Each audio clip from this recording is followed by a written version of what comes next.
Bismillah. Assalamualaikum warahmatullahi wabarakatuh.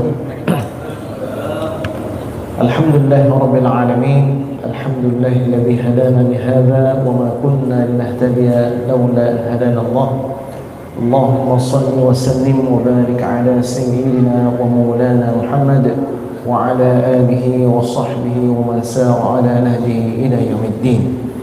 Rabbi shrah li sadri wa yassir li amri wahlul 'uqdatam min lisani yafqahu qawli. Allahumma 'allimna ma yanfa'una wanfa'na bima 'allamtana. Rabbana zidna 'ilman warzuqna fahma. Amma ba'd. Puji syukur senantiasa kepada Allah Subhanahu wa taala, salawat dan salam kepada Nabi besar Muhammad sallallahu alaihi wasallam. Ma'asyiral muslimin wal muslimat, sedang hadirin hadirat jamaah salat maghrib dan isya yang dimuliakan oleh Allah Subhanahu wa taala. Mari sama-sama kita memasang niat i'tikaf. Nawaitu al-i'tikaf fi hadzal masjid lillahi ta'ala. Kita baru saja melalui hari Tasu'a dan malam ini adalah malam Ashura, sehingga banyak jemaah yang berpuasa tadi dan juga besok puncaknya, sehingga mungkin ada sebagian kita yang selepas salat maghrib pulang lagi untuk menyantap serangan kedua setelah berbuka puasa ya. Ya, Bapak sekalian, sebenarnya dia buka puasa itu biasa-biasa saja. Makan sedikit ya, makan kurma atau ya ala kadar lah. Kemudian kita berangkat ke masjid, nanti selepas isya baru kita makan berat lagi. Bapak sekalian, malam ini kita khususkan kajian kita seputar Ashura. Mungkin ada sebahagiannya sudah kita kaji di pertemuan yang lalu, karena kita takut malam ini tidak bisa mengisi. Namun alhamdulillah, fadlu minallah, pada malam ini Allah kembali pertemukan kita.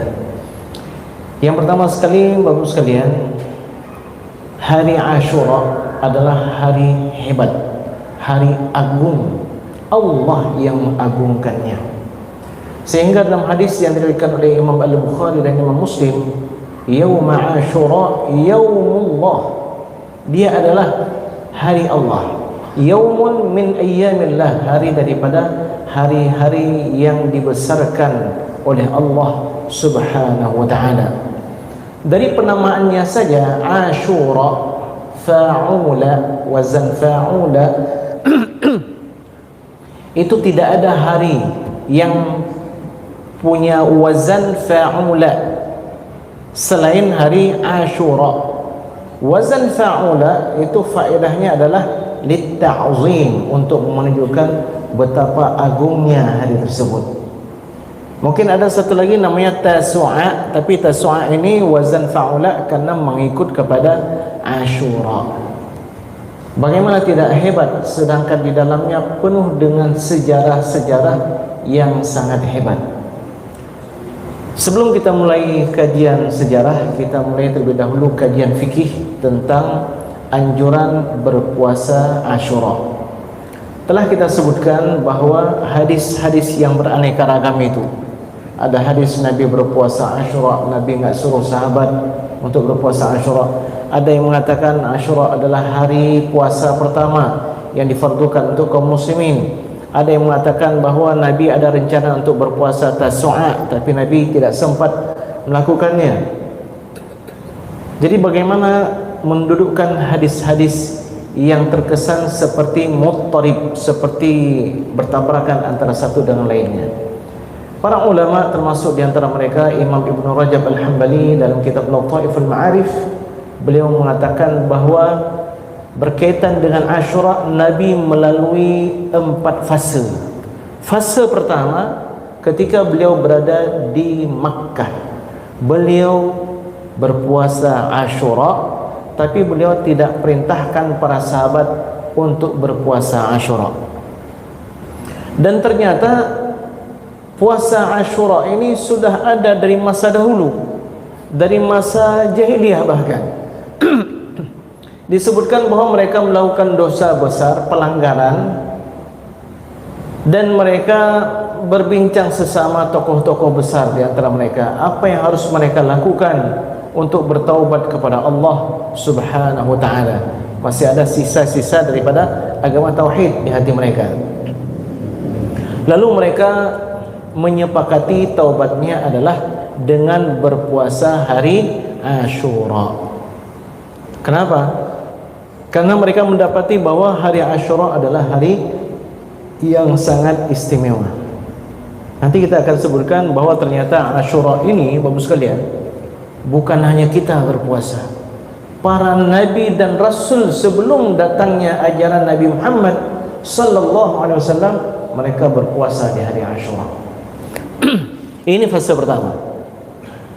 Fase kedua adalah ketika Nabi sallallahu alaihi wasallam tiba di Al-Madinah Al-Munawwarah bulan Rabiul Awal, kemudian berlalu selepasnya 10 bulan, Rabiul Awal, Rabiul Akhir, Jumadal Ula, Jumadal Akhirah, Rajab, Sya'ban, Ramadan, Syawal, Zulqa'dah, Zulhijjah. Bila tiba bulan Muharram, beliau mendapati orang-orang Yahudi berpuasa. Mereka ceria di hari itu, gembira. Lalu Nabi bertanya, kenapa kalian berpuasa di hari ini? Mereka mengatakan, hadza yaumun najjallahu Musa min Fir'aun fasamahu Musa syukran lillahi ta'ala. Ini adalah hari Allah selamatkan Musa dari Fir'aun. Jadi hari Asyura ini dinamakan juga dengan hari tumpasnya kezaliman Fir'aun. Bapak sekalian, bagaimana kejamnya Fir'aun. Mungkin Fir'aun tidak memiliki kekuasaan seperti Raja Namrud atau Bakhtinsar, dua orang kafir yang sempat menguasai dunia dari timur ke barat. Tidak seluas kekuasaan Zulkarnain dan Nabiullah Sulaiman alaihi salam, dua orang hamba Allah yang saleh. Yang satu nabi, yang satu lagi manusia biasa, seorang raja.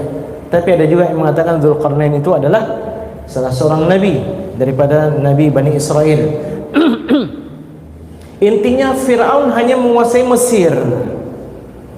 Bahkan ketika Nabi Musa alaihissalam keluar dari Mesir, tiba di Madian, perkampungan Nabi Syu'aib alaihissalam. Ketika Nabi Syu'aib mendengarkan cerita Nabi Musa bagaimana beliau melarikan diri dari Mesir, Nabi Syu'aib mengatakan engkau telah selamat. Menunjukkan apa? Kekuasaan Nabi Musa enggak sampai ke Jazirah Arab, enggak sampai ke Madian. Tapi bentuk kekejaman, kediktatoran, kebengisan, kezaliman dan berbagai macam bentuk keburukan lainnya itu ada pada Fir'aun. Fir'aun yastahyi nisa'ahum wa yudhabbihu abna'ahum. Di antara kebiasaan Fir'aun yang sangat zalim itu adalah dia membiarkan yang perempuan hidup, membunuh anak-anak yang masih kecil, bahkan baru lahir diambil, dipotong lehernya. Bisa dibayangkan bagaimana bengisnya. Dan Fir'aun ini kafirnya kepada Allah melebihi dari yang lain. Ketika Fir'aun mengatakan ana rabbukumul a'la, kalian punya Tuhan, Tuhan-Tuhan kalian itu semuanya di bawah kaki saya, akulah Tuhan kalian yang paling tinggi, yang paling hebat. Iblis saja giling kepala mendengarkan Fir'aun. Iblis. Namun walau demikian, ternyata Allah punya hikmah.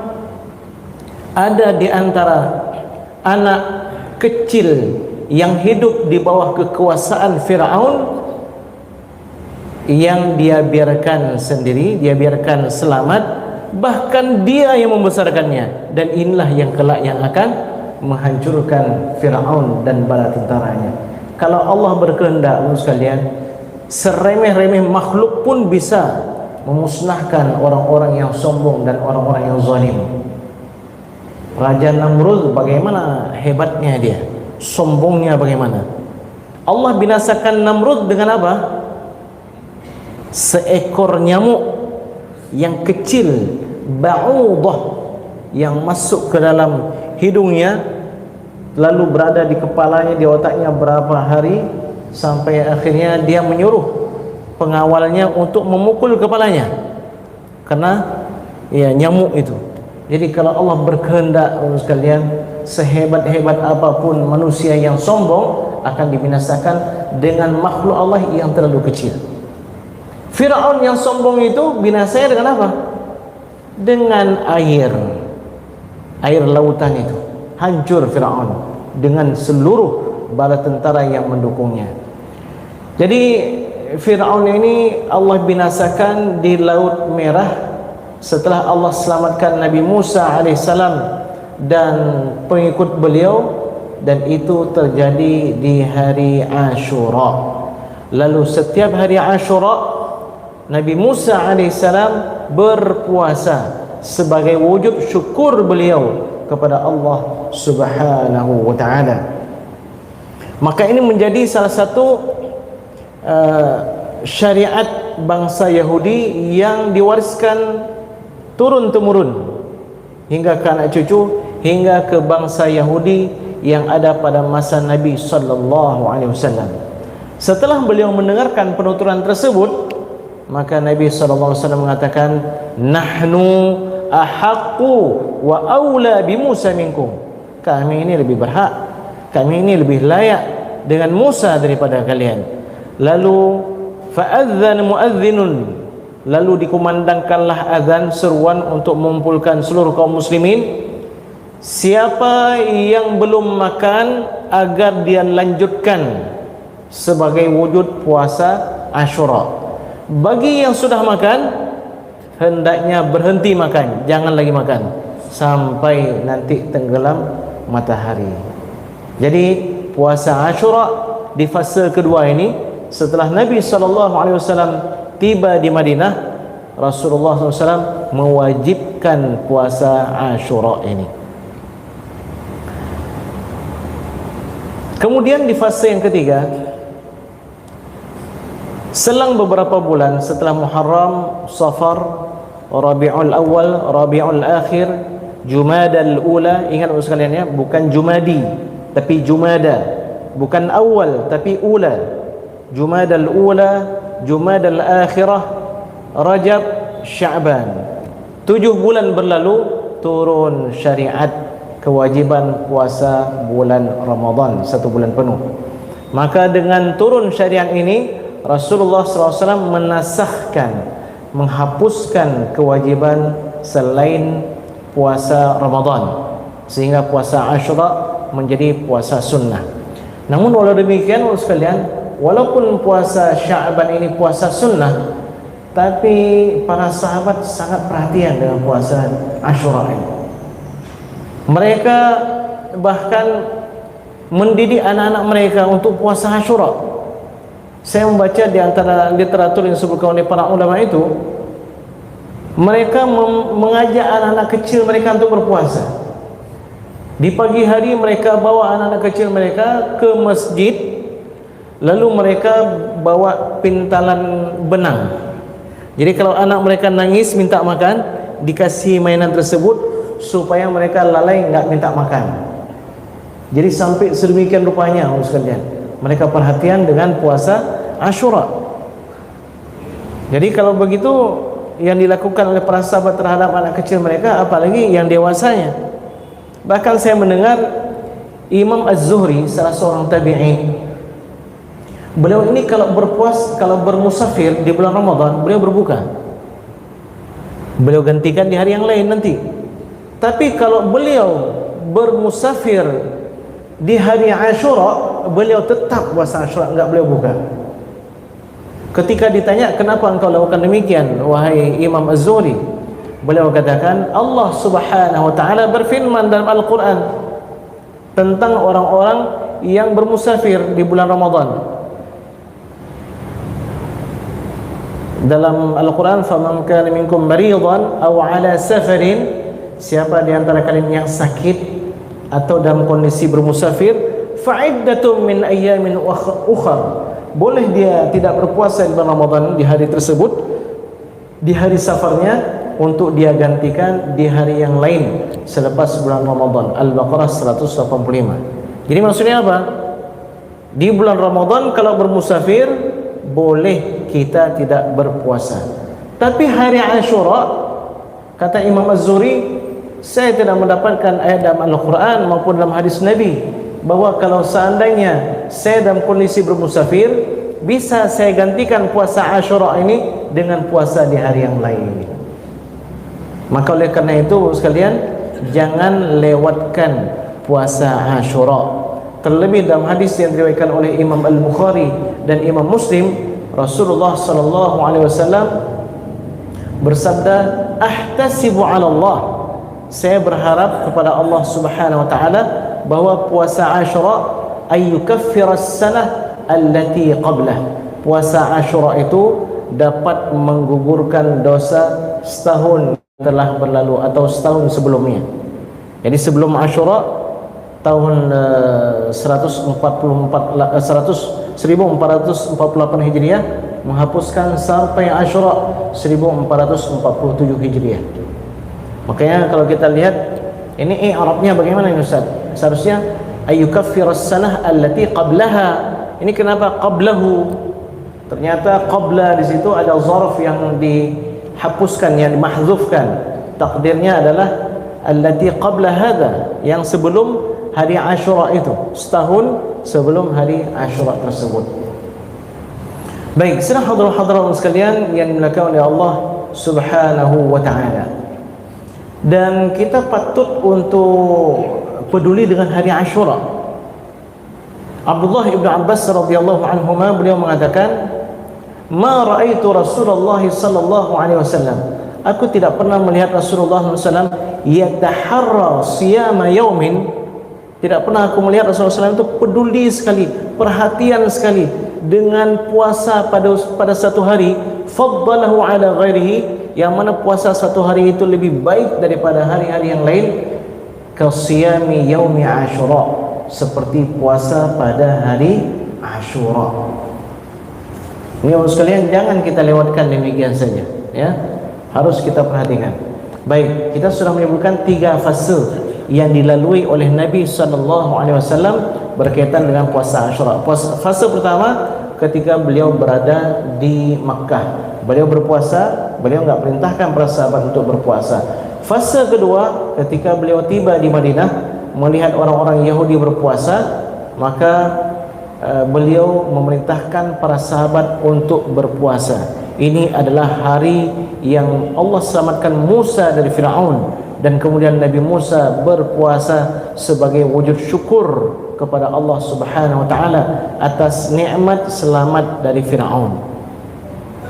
Fase ketiga adalah fase di tahun 2 Hijriah, setelah turun syariat puasa Ramadan. Rasulullah SAW mewajibkan kaum muslimin berpuasa di bulan Ramadan dan menghapuskan kewajiban, bukan menghapuskan syariat, menghapuskan kewajiban puasa Ashura. Puasa Ashura yang pernah menjadi wajib kini menjadi ibadah sunnah. Lalu fase yang keempat, di tahun terakhir Rasulullah SAW hidup, yaitu di tahun 10 Hijriah, setelah haji wada, beliau pulang ke Madinah. Bila tiba Muharram tahun 11 Hijriah, Nabi berpuasa Ashura. Para sahabat berkata, "Ya Rasulullah, hari ini orang-orang Yahudi juga berpuasa." Maksudnya apa? Nabi sudah mengasaskan sebuah identitas muslim, syariat, untuk membedakan mana muslim, mana non-muslim. Dari masalah jenggot dan kumis, dari masalah tata cara salat, tata cara berpuasa. Jadi banyak sekali syariat-syariat itu berbeda untuk membedakan antara kita dengan orang-orang kafir. Orang Yahudi mereka makan sekali saja. Orang Nasrani begitu juga di malam puasa mereka. Tapi dalam syariat Nabi Muhammad SAW, beliau mengatakan pembeda antara puasa kita dengan puasa mereka ada pada apa? Ada pada sahur. Jadi sahur itu bukan menunjukkan kelemahan kita, nggak sanggup berpuasa lebih lama, tapi justru sahur itu menjadi pembeda antara kita dengan mereka orang-orang kafir. Beliau juga tegaskan banyak syariat-syariat yang lain, termasuk yang pernah kita sampaikan berkaitan dengan salam. Orang Yahudi suka kalau bertegur sapa dengan lain dengan ini apa namanya, tepuk tangan atau dengan isyarat tangan. Orang Nasrani suka ketika bertemu mereka siul. Rasulullah SAW mengajarkan kepada umat Islam, kalau bertemu ucapkanlah salam. Bapak sekalian, jangan remehkan salam ini. Ini identitas seorang muslim. Nabi pertama tiba di Madinah, di antara yang beliau sampaikan apa? Afshus salam. Satu dari 4 yang disampaikan oleh Rasulullah sallallahu alaihi wasallam di khutbah pertama beliau, di hari pertama sekali beliau tiba di Madinah. Tebarkan salam, sambung tali silaturahim. Kemudian yang ketiga, untuk gemar memberikan makan, dan yang keempat untuk melaksanakan qiyamul lail. 4 yang pertama sekali dibangun oleh Rasulullah sallallahu alaihi wasallam. Maka dalam hadis sahih Imam Bukhari dan Imam Muslim, para malaikat itu terheran-heran ketika melihat ada 2 orang muslim bertemu saling tidak bertegur dan tidak bersalam. Salam, assalamualaikum warahmatullahi wabarakatuh. Klakson boleh, tintin, tapi assalamualaikum. Ya, isyarat tangan boleh, tapi jangan lupa untuk mengucapkan assalamualaikum. Baik, sedang hadirin sekalian yang dimuliakan oleh Allah Subhanahu wa taala. Dahulu Nabi ketika pertama tiba di Madinah, beliau ingin mirip-mirip dengan orang Ahlul Kitab. Ketika Nabi tiba di Madinah, beliau ingin bermirip-miripan dengan Ahlul Kitab. Tujuannya apa? Untuk menarik simpati Ahlul Kitab, agar mereka mengatakan, ternyata yang dibawa oleh Muhammad sama dengan ajaran kita. Termasuk diantaranya yang Nabi inginkan ketika beliau tiba di Madinah adalah beliau berharap agar kiblat itu dialihkan dari Masjidil Aqsa ke Ka'bah, ke Masjidil Haram. Kenapa? Karena Masjidil Haram adalah kiblat Nabi Ibrahim. Nabi Ibrahim diagungkan oleh mereka Yahudi dan mereka yang Nasrani. Nabi yang paling dicintai oleh semua bangsa dan semua agama adalah Nabi Ibrahim. Orang-orang Yahudi mengatakan kami Ibrahim itu Yahudi. Orang Nasrani mengatakan Ibrahim itu bangsa kami Nasrani. Sehingga turun ayat, "Ma kana Ibrahimu Yahudiyan wala Nasraniyan walakin kana hanifan muslima." Ibrahim itu bukan Yahudi, Ibrahim itu bukan seorang Nasrani, tapi beliau adalah seorang yang hanif, yang mengikut ajaran Allah yang lurus, musliman. Beliau adalah seorang muslim dan tidak termasuk orang-orang yang syirik. Jadi setelah lebih kurang 17 bulan Rasulullah sallallahu alaihi wasallam tiba di Madinah, baru kemudian kiblat dipalingkan dari Masjidil Aqsa ke Masjidil Haram. Ustaz, waktu terjadi itu apa? Masjid Qiblatain itu ceritanya tentang itu ya? Masjid Qiblatain bukan Nabi di sana. Nabi di Masjid Nabawi. Masjid Qiblatain, masjid 2 kiblat itu, di waktu itu para sahabat senang salat. Ada yang mengatakan salat zuhur, itu pendapat yang kuat. Ada yang mengatakan salat asar. Jadi mereka salat zuhur 2 rakaat menghadap ke Masjidil Aqsa. Ada seorang sahabat yang tiba di situ tadi subuh salat bersama Rasulullah sallallahu alaihi wasallam. Jadi melihat sahabat masih menghadap ke arah Masjidil Aqsa, sahabat ini mengatakan, "Wahai kaum muslimin, ketahuilah sesungguhnya kiblat telah dipalingkan dari Masjidil Aqsa ke Masjidil Haram." Lalu di waktu itu mereka serentak beranjak berpindah ya 180 derajat lebih kurang sekalian. Karena kalau kita lihat di peta itu Mekah di bawah, Madinah di atas, Syam, Masjid Al-Aqsa dan seterusnya itu ada di atas. Jadi kalau ada yang mengatakan bahwa Nabi ketika di Makkah, beliau menghadap kiblat itu dua kiblat sekaligus, menghadap ke Ka'bah yang sejajar menuju ke Masjid Al-Aqsa. Tapi ketika beliau tiba di Madinah, ini nggak mungkin nih, kalau menghadap sana saja, menghadap sini saja, karena syariat di waktu itu masih menghadap ke Masjid Al-Aqsa, maka beliau menghadap ke atas. Jadi sahabat ini dengan jamaah beliau, dengan jamaah yang sedang salat zuhur di waktu itu di Masjid Qiblatain ini, mereka masih menghadap ke Masjid Al-Aqsa, arah apa? Utara ya? Utara atau selatan atas? Utara. Lalu ketika ada salah seorang sahabat menyampaikan demikian, mereka berpaling 180 derajat menghadap ke Masjidil Haram. Mungkin ada yang bertanya, Ustaz, itu bagaimana tuh? Bergerak 3 kali berturut-turut kan membatalkan salat? Itu jawabannya ada 2. Yang pertama, boleh jadi syariat tentang banyak bergerak itu belum ada waktu itu. Boleh jadi, karena ini kan masih di awal-awal pensyariatan, masih tahun 2 Hijriah, masih ada 3, 4, 5, 6 sampai 10 Hijriah.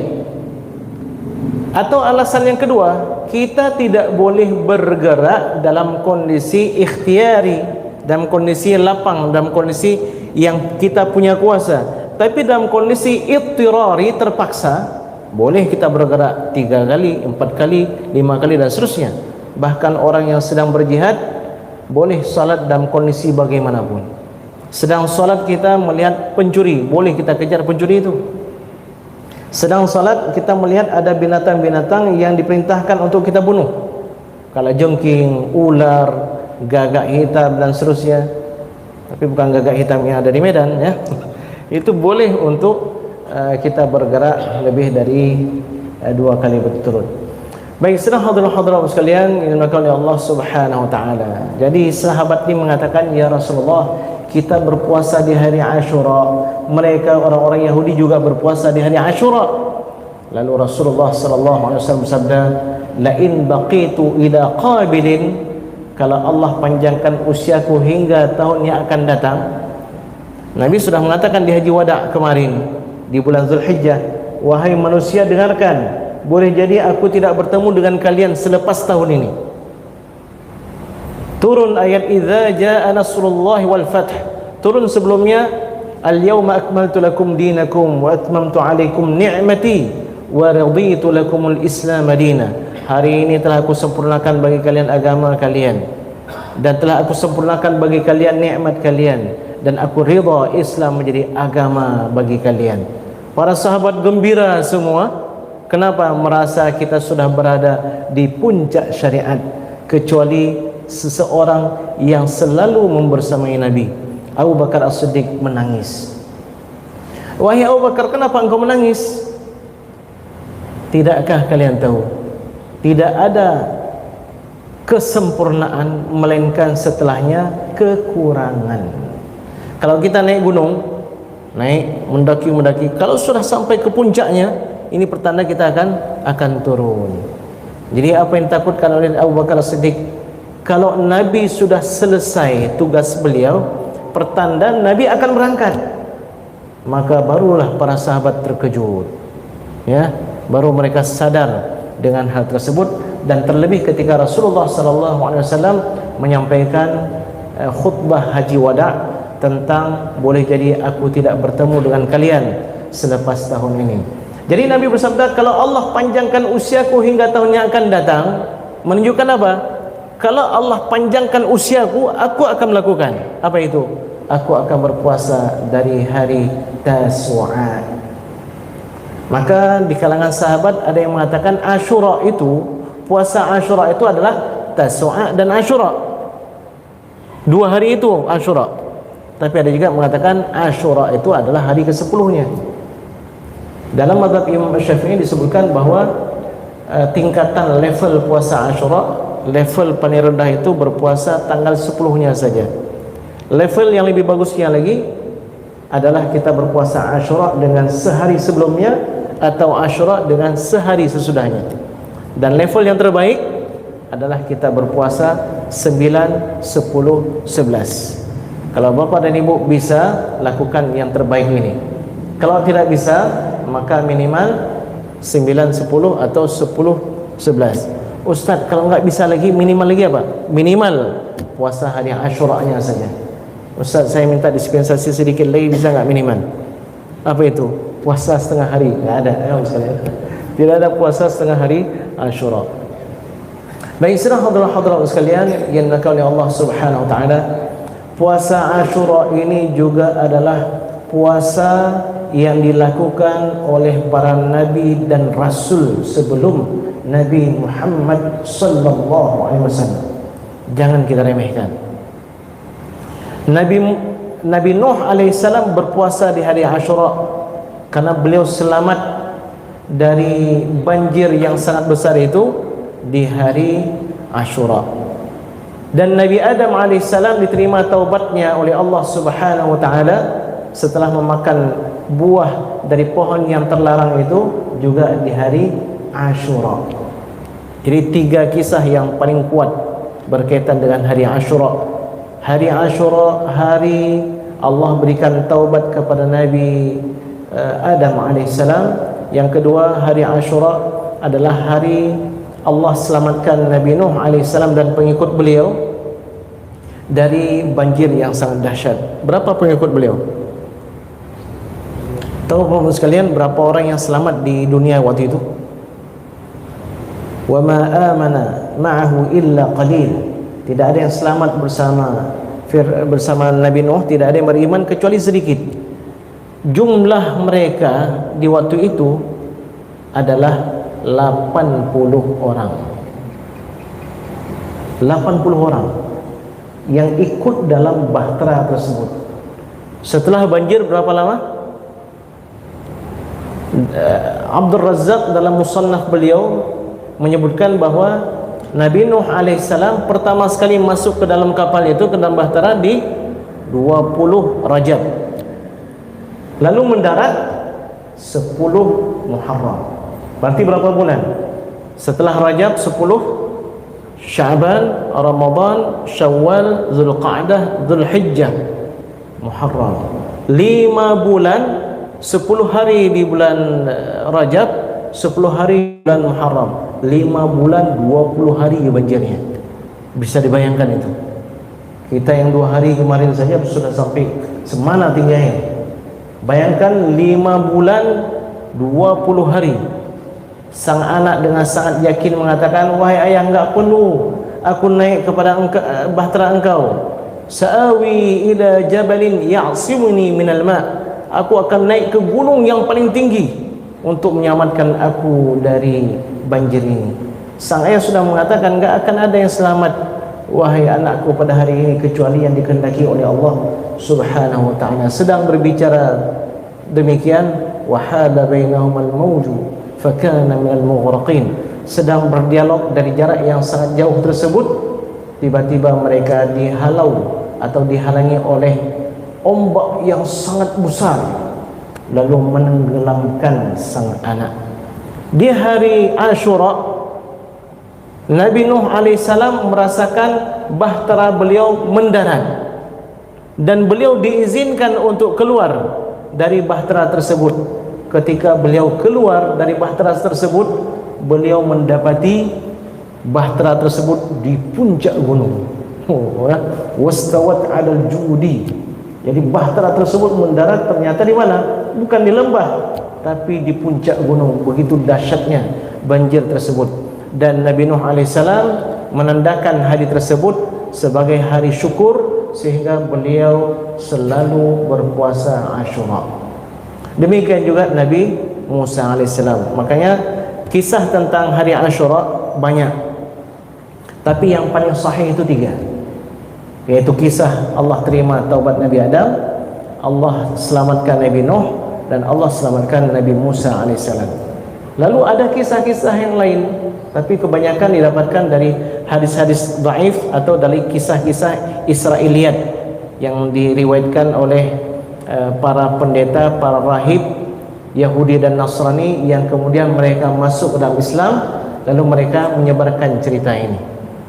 Kenapa mereka menyebarkan cerita ini? Karena Nabi bersabda, kalau kalian dapatkan dari Yahudi dan Nasrani jangan kalian benarkan, karena boleh jadi itu bagian yang sudah diselewengkan. Dan juga jangan kalian dustakan, karena boleh jadi itu bagian yang masih tersisa kebenarannya. Jadi maka karena itu para sahabat mereka, ya, Ka'ab al-Ahbar atau Abdullah bin Salam, yang mereka itu adalah tokoh-tokoh hebat di agama mereka masing-masing, mereka menyampaikan apa yang mereka dapati. Lalu mereka sebutkan di antara kisah-kisah yang terdapat kaitannya dengan hari Asyura, Allah mengangkat Nabi Idris alaihissalam ke langit pada hari Asyura. Kemudian Allah Subhanahu wa taala kembalikan Nabi Yusuf alaihissalam bertemu kembali dengan ayah beliau Ya'qub itu di hari Asyura. Kemudian Allah selamatkan atau kembalikan kesihatan Nabi Ayyub alaihissalam dari sakit beliau, dari musibah yang bertubi-tubi, rumah beliau binasa, hancur, harta beliau habis, anak beliau semuanya meninggal dunia. Kemudian Allah kembalikan di hari Asyura kepada Nabi Ayyub alaihissalam. Pada hari Asyura juga Allah terima taubat Nabi Daud alaihissalam. Ini ceritanya beraneka ragam ini. Tapi kalau kita lihat dari cerita orang Yahudi, ini sangat parah. Karena orang Yahudi ini suka merendahkan para nabi dan rasul. Mereka mengatakan bahwa Nabi Daud alaihissalam, beliau punya istri 99 orang. Ketika suatu hari beliau berjalan, beliau melihat ada seorang perempuan yang ketika beliau lihat itu, beliau sangat tertarik dan bertanya, ternyata itu adalah istri orang. Ini jangan dipercayai sekalian. Ini cerita mereka. Bagusnya nggak usah kita cerita, ya, bagusnya. Tapi kalau udah terlanjur, udah kita bilang lah. Jadi Nabi Daud alaihissalam perintahkan laki-laki yang ada di kampung itu untuk berperang. Tujuannya apa? Supaya suami si perempuan ini meninggal, nanti si perempuan ini janda dinikahi oleh Nabi Daud alaihissalam. Lalu setelah mereka pergi jihad, datang dua orang berselisih faham, dua orang penggembala. Yang satu memiliki 99 ekor kambing, yang satu lagi memiliki seekor kambing. Kenapa engkau, wahai yang punya seekor kambing, wahai Nabi Allah, ini yang punya 99 ekor kambing ini ingin mengambil kambing saya secara paksa? Kenapa? Karena dia ingin menggenapkan kambingnya menjadi 100 ekor kambing.